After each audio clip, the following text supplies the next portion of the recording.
This week's MindEspresso starts off in here where many of us are spending our mental energy and much of our lives because we are addicted to our phones. And we're going to look at the movie The Social Dilemma and also the book Dopamine Nation, as well as some studies from Jonathan Haidt and a guy named Professor Wilson at Harvard. Now, what are they studying? They're trying to figure out what is happening in this world. And Professor Wilson has a really interesting theory, right?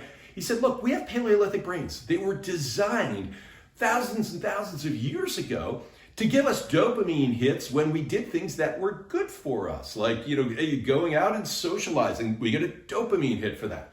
Or finding food, right? Or finding something that's valuable, giving us a hit, right? We get a dopamine hit because it's something good for us, and it's supposed to encourage that behavior again and again.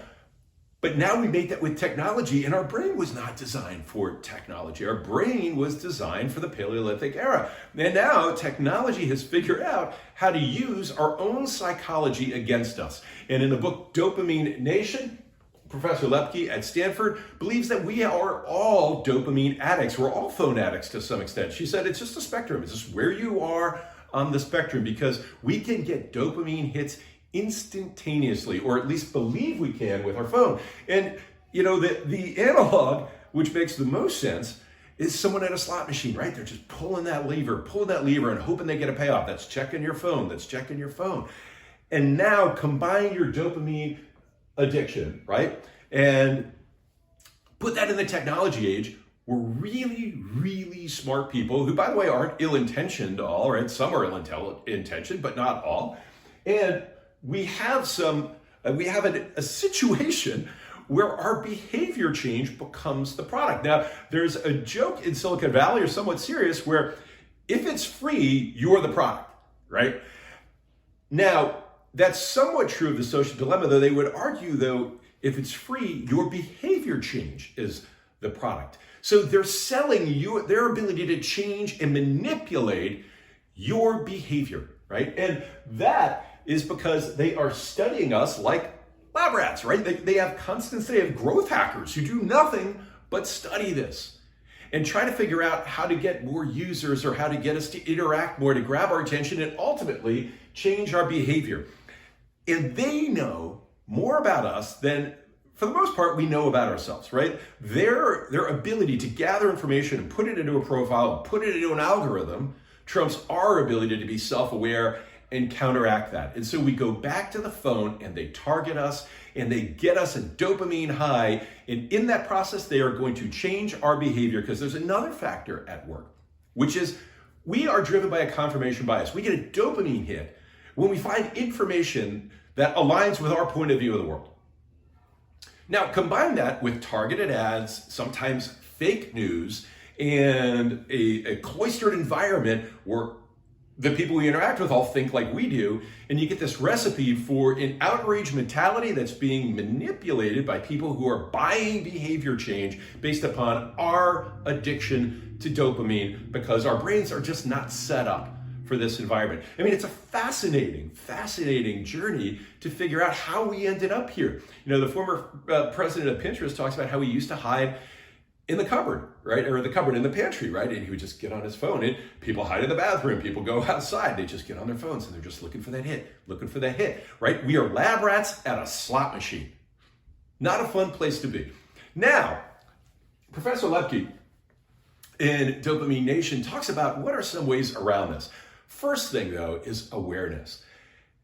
You are not really getting useful highs off your phone for the most part, right? You're getting short-term highs that are giving you that dopamine hit that, by the way, encourages other bad behavior, because then when you don't get your dopamine hit off your phone, you're gonna go try to get your dopamine hit somewhere else, right? Is that in drugs, sex, alcohol, etc.? Where do you get your dopamine from if you're on this dopamine train?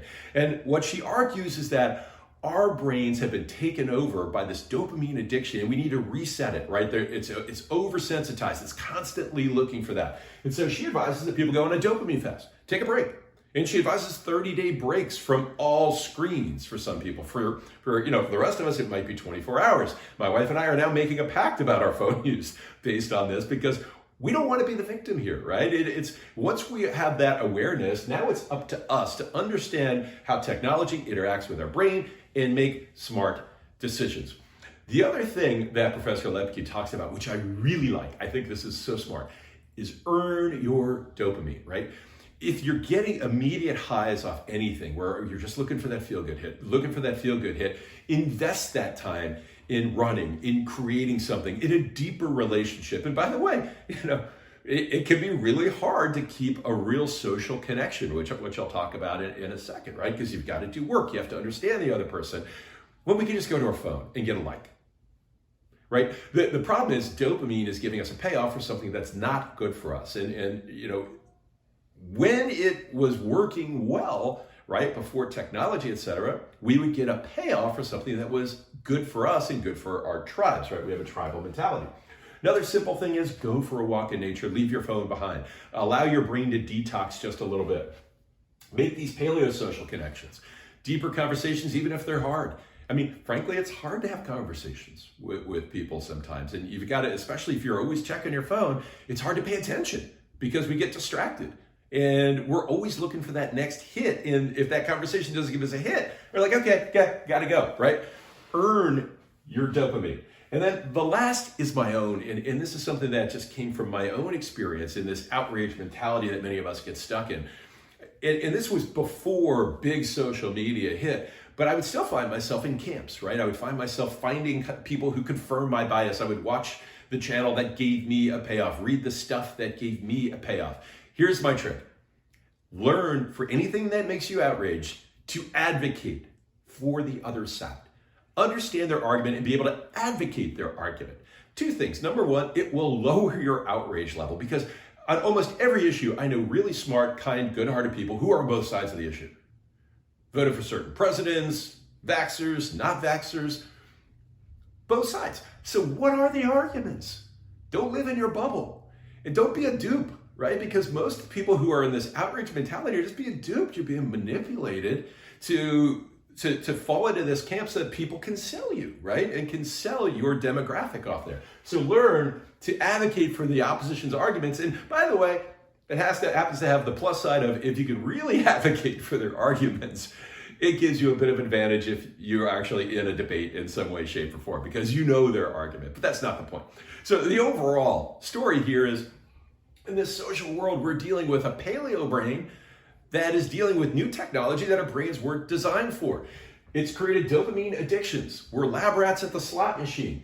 And smart companies are figuring out how to manipulate us to sell our behavior change so that they can make money. And they're confirming our biases and they're giving us targeted ads that feed this outrage mentality.